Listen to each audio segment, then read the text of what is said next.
So we had 2 Land Rovers and a bunch of old Volkswagen vans. We were used to be stuck in sun every day. I remember myself, I had to replace a tire every night. Every night I had to learn, well, it came by the way, but to replace the tire. But it took us a long time. And it took 2 months to drive from Switzerland to the Ivory Coast. Yeah, yeah. Wow. So our and 3-month outreach took 4.5 months. Is there a special story on, just because that's so significant, what did God teach you through all of this, kind of, just a couple things? Okay. Just as, Joe, why don't you just give us a couple of miraculous stories, what God taught you? Well, you would drive from oasis to oasis, and so in one oasis you could get your water, fuel, food, and then that would have to last till the next one. And so there was a 3-day crossing, then there was a 6-day crossing, and then another 3-day crossing.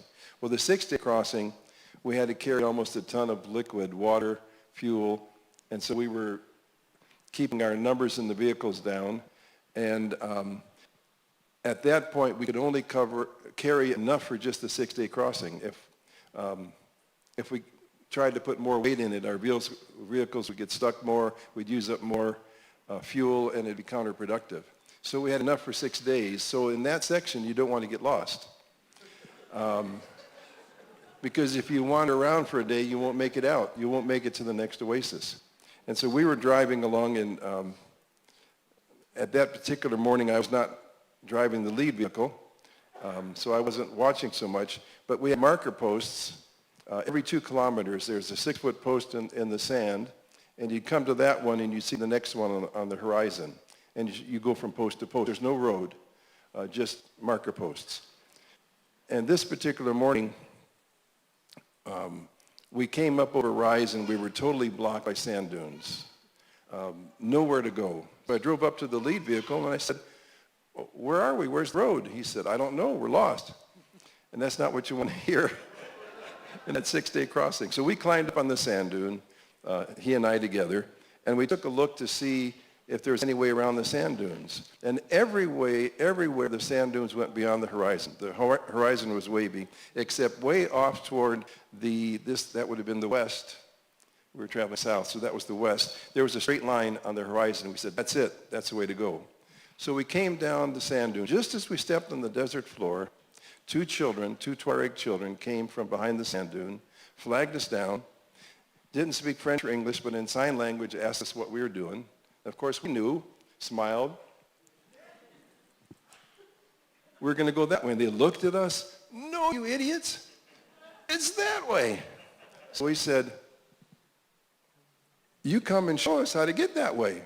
The little 9-year-old, no, we look too strange. But his 12-year-old brother said yes. And he got in the vehicle right next to me. And he knew that area like the back of his hand, or comme ça poche, as the French say. And within a short distance, we were, 1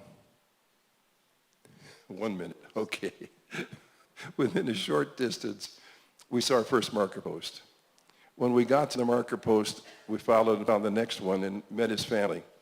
And we didn't give it a lot of thought because we were trying to get to the oasis. And when we arrived at the oasis, our gas tanks were empty, our jerry cans of water were empty. We arrived on fumes, but we made it. And we didn't really know how it happened. I came back to Lausanne, and the SOE asked us to share some stories. I shared that story, but I didn't mention about 2 children. I mentioned one because I was afraid somebody was going to ask me, "What about the little guy? You mean you left him there?" So I didn't want to answer that question. Understandably. He's still there. He's still there. He's still there. At the end of that meeting, a student, Elganda Bronkhorst from South Africa, came and said, "Could I ask you a question?" I said, "Sure." She said, "Were there 2 children?" I said, yes, there were, but how did you know?" She said, "Well, I was in a prayer meeting a few weeks ago, and we asked the Lord what to pray for, and I saw a picture come into my mind of a vehicle in the desert, and there's no road, And we sensed the Lord saying they're lost. So we began to pray for you. As we began to pray, I saw another picture in my mind of two children playing in the desert. And we began to pray for you and two children. And I said, when was that prayer meeting? So she got out her journal and looked. It was February 3rd, 1975. She said, when were you lost? I got out my journal and I looked. February 3rd, 1975. The very time we were lost, God was speaking to a prayer group in Lausanne up at the chalet to pray for us and saved our lives. My